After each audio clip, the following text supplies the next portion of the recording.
Et aujourd'hui, ça ne suffit plus d'avoir un savoir-faire, il faut le faire savoir. Et du coup, c'est là où le marketing digital rentre en jeu. C'est votre façon d'exister en ligne face à vos futurs clients.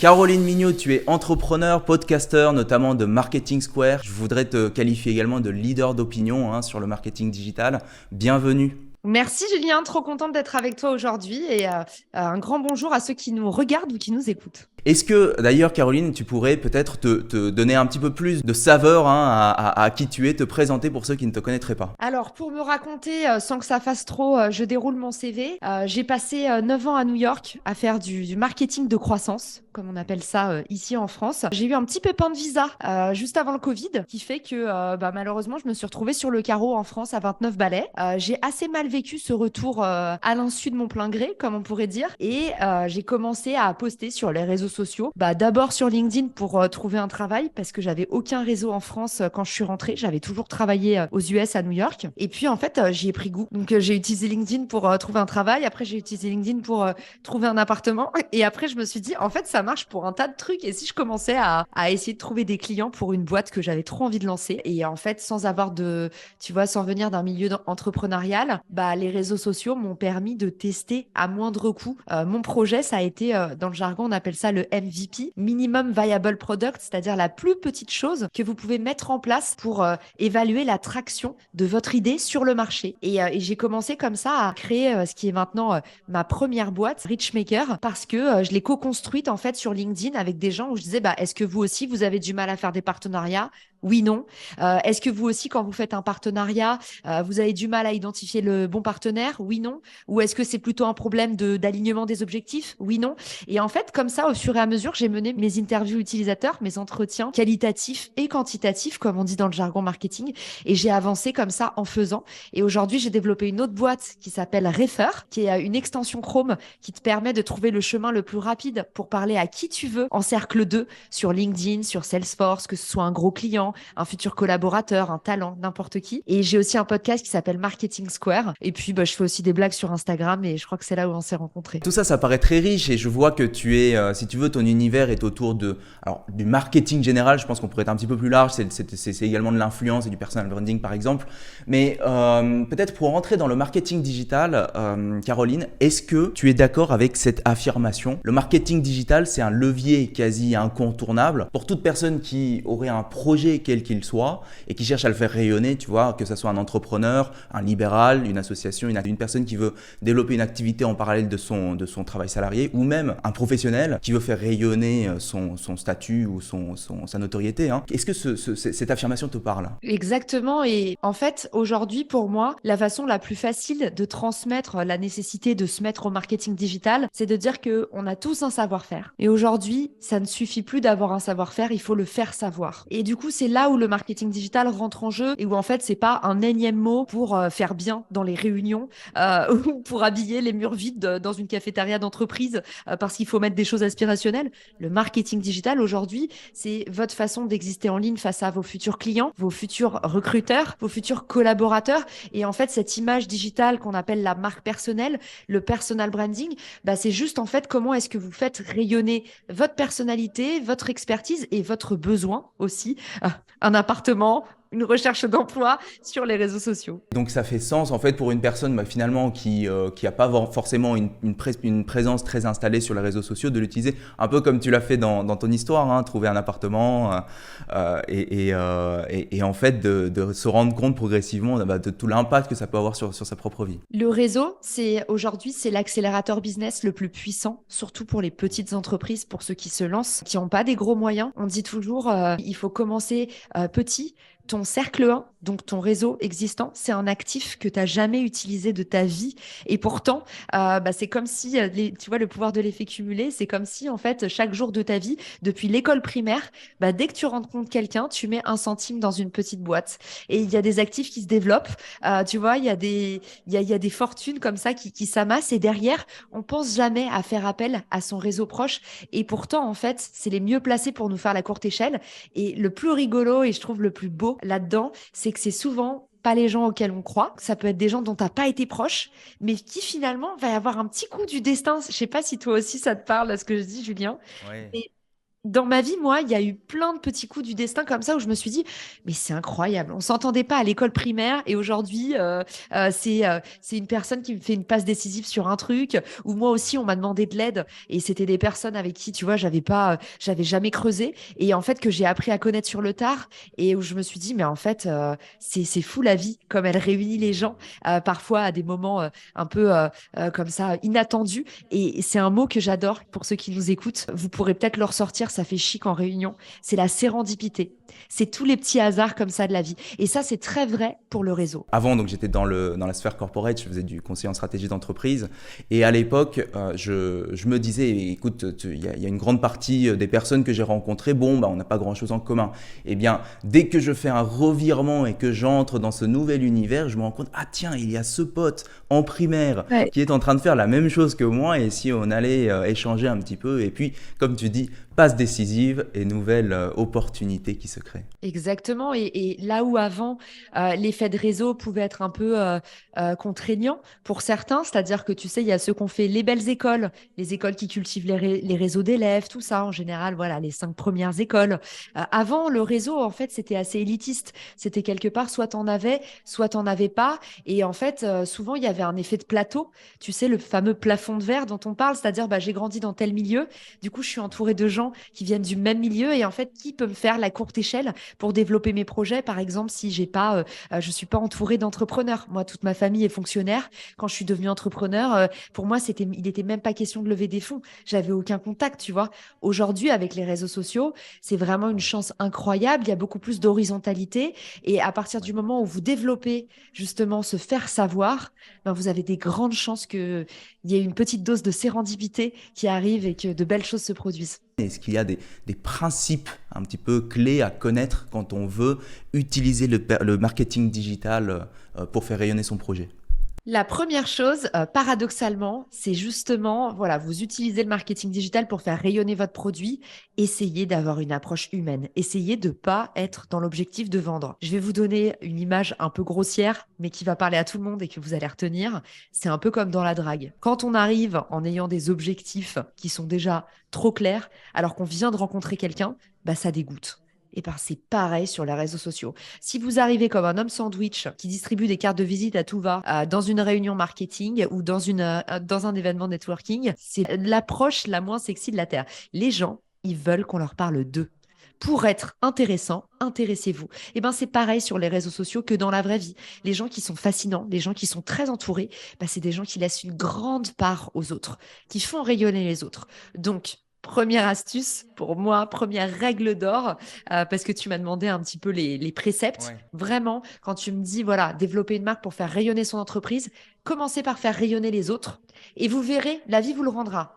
C'est pas une dépense, c'est un investissement. Vous êtes en train de planter les petites graines. La deuxième chose, je pense, c'est un travail d'accessibilité. Il faut que vous parliez à tout prix le langage des autres. Et j'adore parce que avant de commencer ce podcast, tu as très bien fait cet exercice pour ceux qui nous écoutent ou qui nous regardent. Julien m'a dit, Caro, mon audience, c'est ce type de personne. Et en fait, le fait de pouvoir tout de suite comprendre à qui tu t'adresses, bah, ça te permet, encore une fois, de laisser de la place aux autres et de les faire exister. Et ça, en tant que communicant, vous ne devez pas l'ignorer. Il y a les règles des algorithmes, il y a des règles de rédaction, il y a des règles de design pour faire des beaux visuels. Mais en fait, quand on parle de l'humain à l'humain, c'est-à-dire le social media, qui commence par des relations sociales comme dans la vraie vie, eh ben, il faut déjà que vous capitalisiez sur est-ce que je me fais facilement comprendre? Donc, est-ce que j'arrive à parler le langage des autres et est-ce que je peux exister dans leur univers?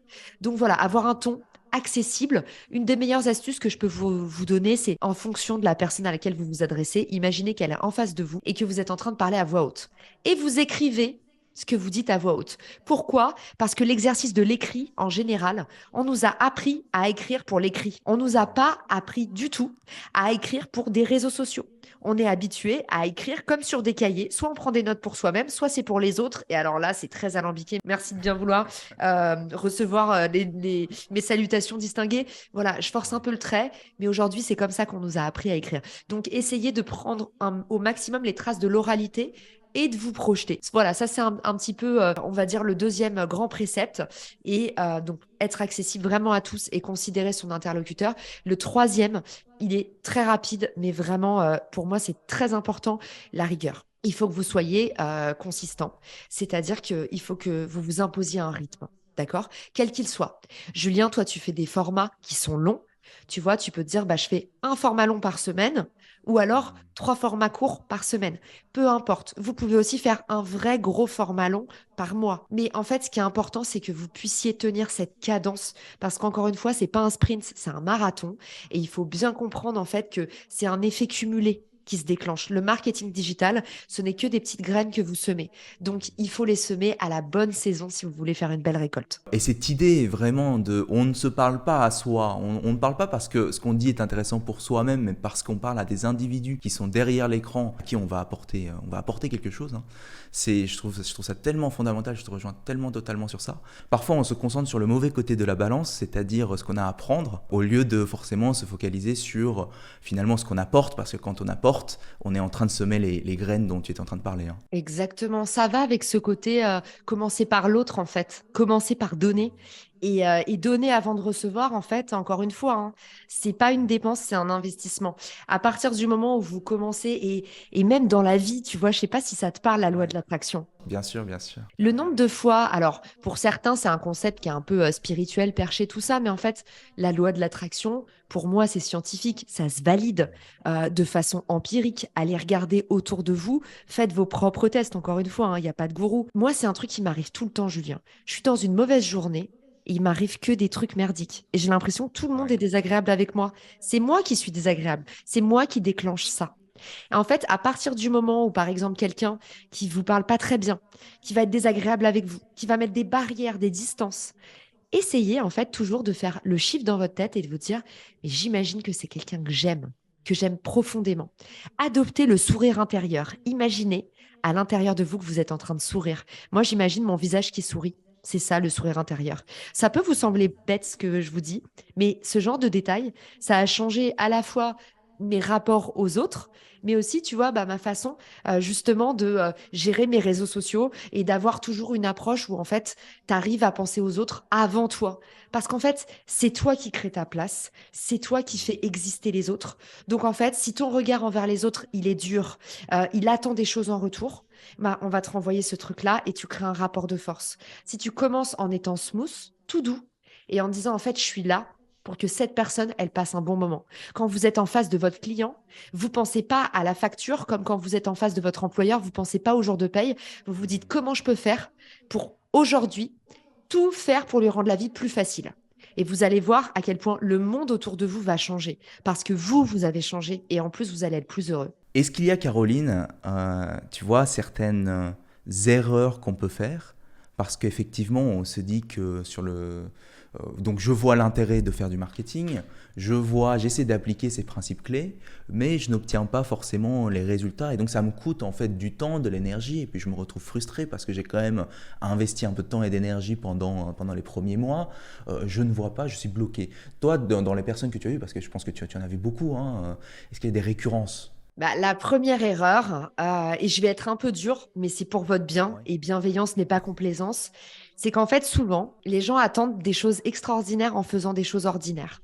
Et ça n'existe pas. C'est-à-dire que j'ai beaucoup de gens autour de moi qui viennent me voir pour du consulting LinkedIn, par exemple, et qui me disent, j'ai pas plus de 20 minutes, 30 minutes par jour à y consacrer et je veux percer sur LinkedIn. En fait, ceux-là, je leur dis direct, hein. Moi, je préfère, j'ai toujours amoureuse de la transparence. On ne vend pas des fausses promesses. Aujourd'hui, je ne sais pas qui peut vous aider à percer dans n'importe quel domaine. On ne perce pas en 20 minutes par jour. N'importe quel domaine. Vous me dites la menuiserie, vous me dites le podcasting que nous deux on connaît bien. Tu me dis tout dans la vie. Il n'y a personne qui perce. Vous n'êtes pas dans le top 1 si vous ne faites pas le top 1 d'efforts. Et pour moi, en fait, voilà, le premier écueil, il est là, Julien. C'est que beaucoup de gens se disent, en fait, si j'applique les bonnes méthodes, si j'ai les bons outils, mais si je fais en fait le minimum d'efforts, ça va marcher. Aujourd'hui, c'est pas seulement prendre un coaching, c'est est-ce que vous êtes coachable? Est-ce que vous êtes capable d'appliquer derrière? Voilà, c'est la baguette magique du coach. Tout tous les coachings qui se passent, qui dépassent les espérances, c'est parce que derrière, il y a un profil qui est coachable. Et ça, c'est hyper, enfin, pour moi, c'est la base. C'est voilà, pas de Ouais. résultats extraordinaires sans efforts extraordinaires. Donc, faut être prêt à tout, faut être prêt à tout donner et faut s'y mettre à fond les ballons. Quand j'ai lancé mon podcast, je le faisais toute la nuit. Je bossais la journée, le soir, je faisais mon podcast et ça peut faire peur, ça peut paraître zinzin. Il y a plein de gens Mhm. qui m'ont critiqué et c'est complètement OK. Moi, je comprends, je bosse trop et je pense qu'il y a plein de gens que ça peut déranger. Honnêtement, moi, je savais qu'à ce moment-là, Julien, ce qui me faisait battre le cœur, c'était ça. Je voulais le faire, je Ouais. vivais pour ça. Et voilà pourquoi ça a marché. Ça n'a pas marché parce que j'ai mis en place des astuces de référencement. Ça n'a pas marché parce que en fait, c'est la somme de toutes ces petites actions. C'est le fait que j'ai mis autant d'énergie, j'ai soulevé des montagnes, j'ai galéré à avoir mes premiers invités, Mhm. j'ai sorti mes épisodes de sous terre dans des moments où j'en avais marre, mais j'ai pas lâché. Et c'est ce extra mile, c'est 100 mètres en plus qui font que tu Ouais. perces ou pas. Donc voilà, pour moi, si tu vois, tu m'as demandé les écueils, peut-être c'était un peu long comme réponse, mais Oui, non. trop important, tu vois. C'est pour moi le plus Ouais. important, la chose qui vous gangrène tous, c'est de penser en fait que ça va être magique, de penser qu'il suffit de lire des conseils et les appliquer à moitié pour que ça marche. Non, il faut lire, il faut appliquer, il faut documenter, il faut partager à votre tour, il faut confronter, il faut croiser les données. Et là, en fait, là, par contre, ça va vraiment marcher. Donc ça veut dire qu'effectivement, on a besoin de mettre les moyens. Et donc parfois, peut-être que quand on est un individu qui contemple l'idée de pouvoir se lancer sur les réseaux sociaux et qu'on n'a pas envie de répéter, de faire ses erreurs, et que donc je sais que je dois avoir ce profil un petit peu, on va dire, coachable et avoir ce profil de zoner à fond, ben, on peut se sentir un petit peu envahi, ça peut nous faire peur, on va dire. Donc la question c'est qu'est-ce qui, peut-être que l'audience ne sait pas qu'ils ont à disposition. C'est quoi? Est-ce qu'en fait, parce qu'en fait, moi, ce que j'ai envie de leur dire, c'est il y a des ressources, il y a des savoir-faire, des outils qui sont un peu partout, comme ne serait-ce que dans ton podcast, hein, Caroline. Et qu'est-ce qu'il y a en fait qu'on peut aller chercher pour se faire des alliés, que ce soit des gens ou des ressources? Évidemment, je vais te dire le réseau.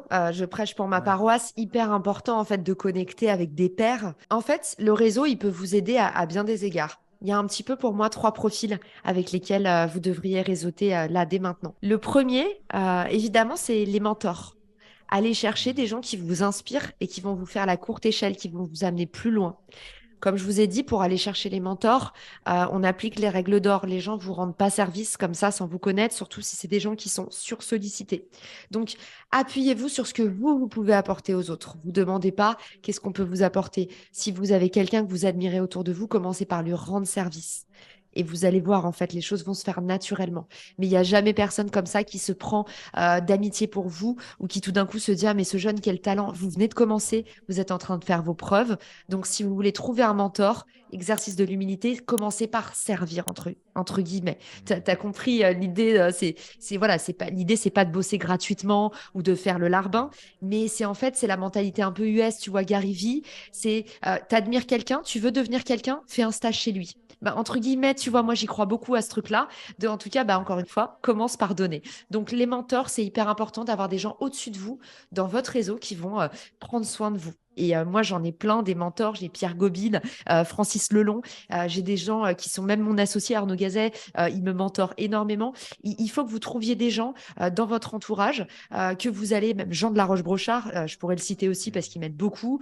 Euh, Trouvez des gens dans votre entourage, en fait, qui, quand vous avez des conversations avec eux, ils vous changent une partie de votre personnalité, de votre attitude, de votre business, mais c'est des gens qui créent des déclics. Trouvez des gens comme ça. Ils vont vous bousculer, mais c'est pour votre bien. C'est toujours pour des bonnes raisons qu'on vous bouscule. C'est qu'il y a quelque chose qui dérange, c'est qu'il y a un inconfort. Donc, allez-y, franco, n'ayez pas peur de ça, il faut que ça vous excite.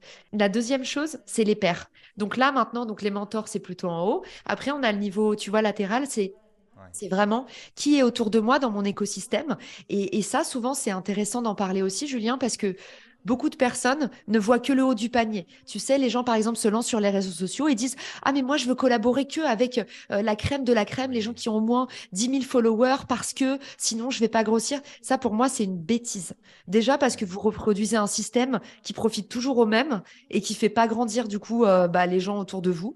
Et la deuxième chose, c'est qu'aujourd'hui, encore une fois, quand on est dans l'approche long terme, l'approche un peu vertueuse, c'est qu'est-ce qui se passe après. tous les gens que vous allez aider à grandir, ils vont grandir avec vous. Et en fait, vous allez être les gens influents de demain. Et ça, c'est un truc que je disais il y a un an à des personnes que j'accompagnais sur LinkedIn et qui ne me croyaient pas et qui sont rentrées là dans le classement des influenceurs LinkedIn et qui me disaient, mais putain, en fait, en un an, tout s'est accéléré. Mais parce qu'il suffit de ça. Et aujourd'hui, les relations que tu cultives à ton niveau, tu vois, ça, c'est un précepte ricain que j'adore, c'est climb the ladder and lift others. Tu montes l'échelle et tu mets les autres sur ton dos. C'est la pire traduction de la Terre, pardon. Mais tu grimpes l'échelle sociale et tu emportes les autres avec toi. Tu dois aussi porter les autres. Tu portes le collectif. Et ça, en fait, c'est un super pouvoir aussi toute ta vie. Donc, écosystème de pairs, ne regardez pas que en haut les gens influents pour travailler, collaborer, échanger. Voyez aussi vraiment cultiver votre écosystème à votre niveau. Et la troisième brique, ça, il faut avoir le temps de le faire, mais c'est hyper important pour votre dharma, le côté bon du karma, que vous renouveliez justement cet échange-là. C'est les gens que vous-même, vous allez mentorer. Et c'est vos coachés, entre guillemets, ou les gens dont voilà, vous avez des petits poulains. Moi, en ce moment, c'est Victoire Duhamel, c'est une entrepreneur que j'ai rencontrée à une soirée networking et je me suis pris d'affection pour elle. Et en fait, j'ai envie de l'aider à débloquer des portes. J'ai envie, voilà, il y a des gens comme ça qui vont vous toucher dans votre vie, à quel que soit votre niveau, hein, même si vous êtes entrepreneur depuis 2 jours. Vous pouvez aider quelqu'un parce que vous avez déjà un savoir-faire, vous avez une signature, vous avez une personnalité. On a tous quelque chose à apprendre à quelqu'un d'autre.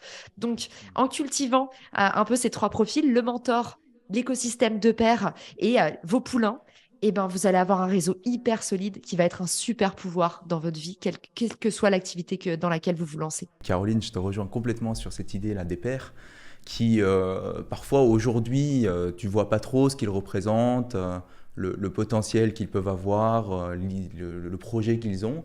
Et puis en un clin d'œil, tu as cligné des yeux et puis on est passé à 2 ans plus tard et ils sont là-haut, quoi. Et en fait, c'est pas des cas isolés, c'est vraiment, en fait, c'est le principe même, en fait, j'ai l'impression. Je vais pas verser dans la spiritualité, mais pour moi, tu vois, c'est l'effet papillon. C'est encore une fois, on est tous reliés les uns aux autres. Donc, tout va ensemble. C'est vraiment un cercle vertueux. C'est comme une permaculture. Pour moi, c'est les humains, c'est un peu comme une permaculture. Tu vois, on est dans ce truc ensemble. Et en fait, c'est pas l'un versus l'autre. C'est en fait, dès que tu tires un fil d'un côté, bah, ça ressort de l'autre. Et comment est-ce que tu trouves un équilibre et que tu fais justement tout marcher de façon la plus vertueuse possible. On arrive à un moment du podcast où on va parler un petit peu, en fait, de toi, hein, de ta réussite entrepreneuriale, si je puis dire.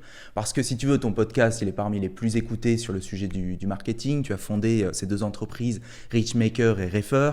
Tu es leader d'opinion. À quoi est-ce que tu attribues ta réussite entrepreneuriale? Alors, tu avais déjà parlé de se mettre, de passer à l'action de manière massive, hein. Est-ce qu'il y a, voilà, à quoi tu attribues ta réussite? Forcément, le terme réussite, déjà, je me dis, tu vois, ça active une petite cloche en interne où je me dis, pour moi, j'ai pas encore l'impression d'avoir réussi parce que tous les jours, tu vois, je me prends encore des désillusions, des échecs. Honnêtement, c'est dur. Le métier d'entrepreneur, il est tout le temps dur.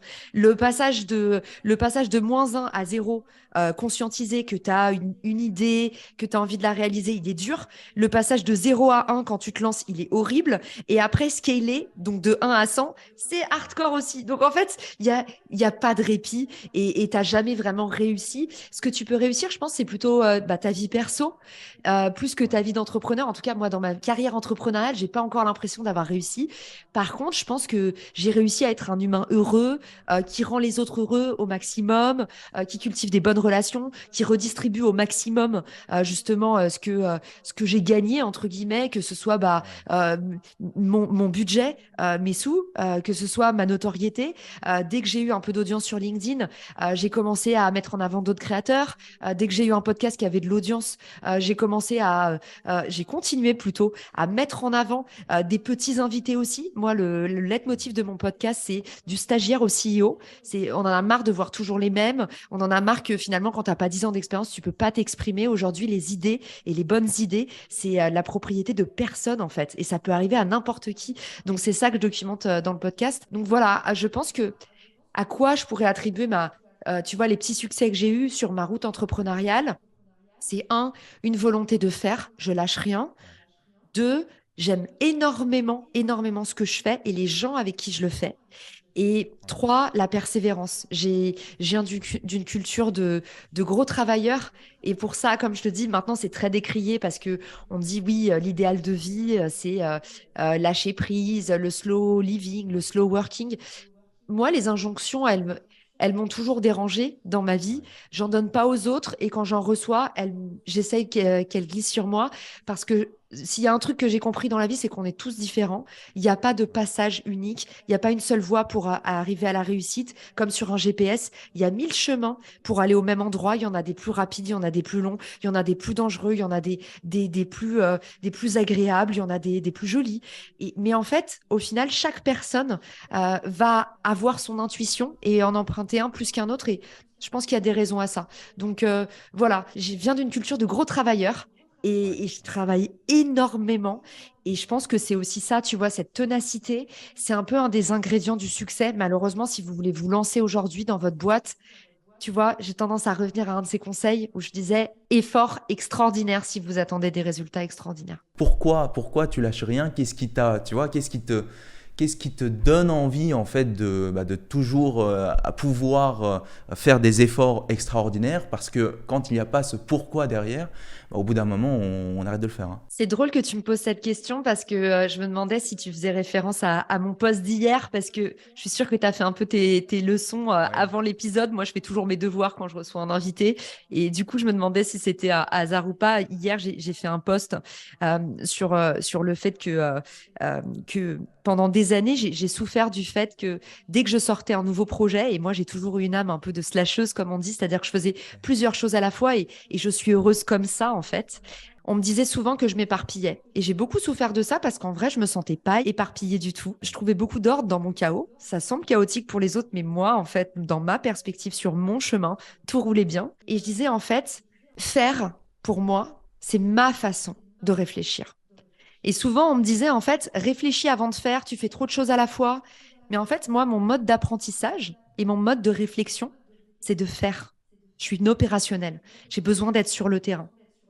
Et du coup, voilà, pour répondre à ta question, ça a été, je pense, le déclic, le moment où j'ai compris qu'en fait, pour moi, sur le terrain, c'est en faisant que j'étais capable d'intellectualiser. Et ça semble contre-intuitif, mais il faut s'accepter et il faut pas trop écouter ce que nous disent les autres ou la société parce que, voilà, chacun sa vérité. On la découvre quand on la découvre. Mais pour moi, c'est vraiment, voilà, apprendre en faisant et il faut appuyer sur les boutons. Et c'est toujours le bon moment de lancer, en fait. Le reste, ce qui vous retient, c'est peut-être le jugement des autres. Si votre intuition vous dit, j'ai envie d'appuyer sur ce bouton, appuyez sur le bouton. Et c'est peut-être pas, encore une fois, c'est peut-être pas, il faut réfléchir avant d'agir. C'est peut-être que agir, c'est votre façon de réfléchir. Point barre. Il faut s'explorer. On va arriver dans une séquence maintenant où je vais poser des questions qui appellent à des réponses courtes, parce que je vais te poser des questions courtes. Si tu es prête, on y va. Appuyons sur le bouton. Caroline, à quoi ressemble pour toi une journée idéale? Une journée qui ressemble pas à la veille. Est-ce qu'il y a une personne qui t'inspire? Oui, mon associé Arnaud Gazet. Il y en a même plein. Caroline, En est-ce que... vrai, il y en a plein. Ouais, Il y en a plein, ça mais c'est tu m'as dit sûr. réponse courte. Tu les as cités tout à l'heure, et puis oui, c'est vrai, c'est vrai. Est-ce que Caroline, tu dirais qu'il vaut mieux apprendre à aimer sa vie telle qu'elle est ou l'améliorer? Je pense que si tu apprends à aimer ta vie telle qu'elle est, tu vas l'améliorer. Ok. Est-ce qu'il y a quelque chose qui te fait peur? Plein de choses me font peur. Euh, Plein de choses me font peur. Je pense, j'adore cette phrase qui dit en fait, tout ce qui est inconnu nous fait peur. En fait, il y a rien à craindre, il y a que des choses, des mystères à percer. Oui, oui, j'ai peur, mais ce que je cultive face à la peur, c'est justement réussir à transformer ça en adrénaline. Alors, c'est pas valable pour tout dans la vie, évidemment, hein. Il y a des choses tragiques qui se passent autour de nous et beaucoup de malheurs. Il faut réussir à transformer ça en énergie. Donc voilà, même l'énergie positive. Même l'énergie négative, c'est une forme d'énergie. En tout cas, la pire chose, c'est se laisser voilà, abattre et ne rien faire. Quel est ton emoji préféré, Caroline? Mon emoji préféré, c'est la petite rose. Tu sais, Ah oui. la rose rouge, je l'envoie souvent. Ouais. Voilà. Et c'est symbole de gratitude qui est je pense, une des notions américaines les plus importantes à importer d'urgence en France. Ok. Et enfin, est-ce que tu aurais une lecture, un podcast, un film à nous faire découvrir? Bah déjà, j'invite tous ceux qui sont en train d'écouter cet épisode à t'envoyer un maximum d'amour justement et de gratitude, à t'envoyer des petites roses ou à te mettre des étoiles sur les plateformes d'écoute pour ton podcast. Et oui, j'ai plein de livres à vous conseiller. Évidemment, il y en a un que j'adore pour les entrepreneurs qui nous écoutent, c'est Build de Tony Fadell. Il est assez extraordinaire ce bouquin. C'est un des mecs qui a inventé l'iPod. Souvenez-vous. Maintenant, l'iPod, ça paraît un truc de dinosaure, mais c'était il n'y a pas si longtemps. Le progrès s'accélère. Et puis, il y a un bouquin, un roman que j'adore pour les femmes qui nous écoutent particulièrement, qui m'a vraiment émue aux larmes. Ça s'appelle La Tresse. Et c'est des histoires de femmes croisées. Et ce roman, il est magnifique. Et c'est un roman, donc ce sont des histoires pour les femmes? Exactement, c'est une histoire vécue par trois femmes différentes, donc comme les branches d'une tresse. Et rien que de t'en parler, j'ai des frissons parce que ce bouquin, c'est vraiment un très très très beau livre. Et je trouve que tu vois, on a parlé de réseau, on a parlé d'entrepreneuriat, on parle d'émancipation. Voilà, c'est un bouquin qui explore des trajectoires féminines et qui finalement parle presque d'entrepreneuriat. Merci Caroline. On attaque une dernière séquence avant la fin du podcast. Si tu Allez. veux, la raison pour laquelle, qui m'anime moi, hein, c'est vraiment de rendre accessible en fait certaines clés pour une vie plus épanouissante et plus réussie. Évidemment, il y a plein de domaines de vie. Il y a la relation sentimentale, les relations sociales. Il y a évidemment arriver à faire porter un projet qui a un impact. Hein. Donc c'est différents aspects. Et je trouve aujourd'hui que finalement, évidemment, l'éducation nationale fait un très bon travail dans l'éducation hein, pour enseigner. Et en même temps, on peut améliorer ce système. Et donc, une question que je pose à chaque participant, à chaque personne que je rencontre, c'est de lui demander, est-ce que selon toi, il y a quelque chose, que ça soit dans ta thématique ou non, qui est bien ou qui pourrait être mieux enseigné aujourd'hui? Et c'est pas forcément l'éducation nationale qui devrait le faire, mais ça peut être à la fois notre cercle familial, notre environnement, la culture, qui nous permettrait d'être un petit peu plus épanoui ou de mieux réussir dans la vie. Bah, j'ai envie de penser, comme tu m'as parlé de bouquin et qu'il est juste à côté de moi là, j'ai envie de vous montrer ce livre. Alors pour ceux du coup pour ceux qui nous regardent, je vous le montre parce qu'il est assez visuel. J'en ai parlé il y a pas longtemps parce que du coup j'ai un studio YouTube ici et au studio j'ai déménagé toute ma bibliothèque. Et tout d'un coup il y a le vidéographe qui dit mais attends Caro, depuis tout à l'heure qu'on tourne, il y a un bouquin juste derrière ton épaule qui s'appelle Une histoire du sexe. Il me dit, c'est quoi ce bordel? Pourquoi t'as fait ça? Pourquoi t'as mis ce bouquin-là et tout? Et je lui ai dit, écoute, rien de honteux. Ouais. C'est un bouquin génial. Je le recommande à tout le monde. Je vous le montre pour ceux qui nous regardent. C'est une bande dessinée. Et en fait, ce bouquin, du coup, Philippe Breno et Laetitia Corin, c'est une bande dessinée qui t'explique l'histoire du sexe et en fait l'évolution de nos fantasmes à travers les âges. Et quand on y réfléchit, on a des cours d'éducation sexuelle, mais on nous raconte jamais en fait l'histoire de la Ouais. sexualité, les représentations de l'amour à travers les âges. Et je trouve que quelque part, je vais faire mon dinosaure et c'est peut-être parce que je suis belle maman que je réfléchis comme ça maintenant, mais tu vois, je me dis, c'est peut-être pour ça que les jeunes, de plus en plus, ils ont des sexualités cassées. Et là, tu sais, il y a des nouvelles tendances, entre guillemets. Enfin, on dit aussi tendance pour le négatif. Tu sais, il y a des jeunes qui veulent plus faire l'amour, qui se reconnaissent Ouais, plus, en ouais. fait, dans les relations sexuelles. Il y a une sexualité je trouve, qui est en train de se polariser. Et Ouais.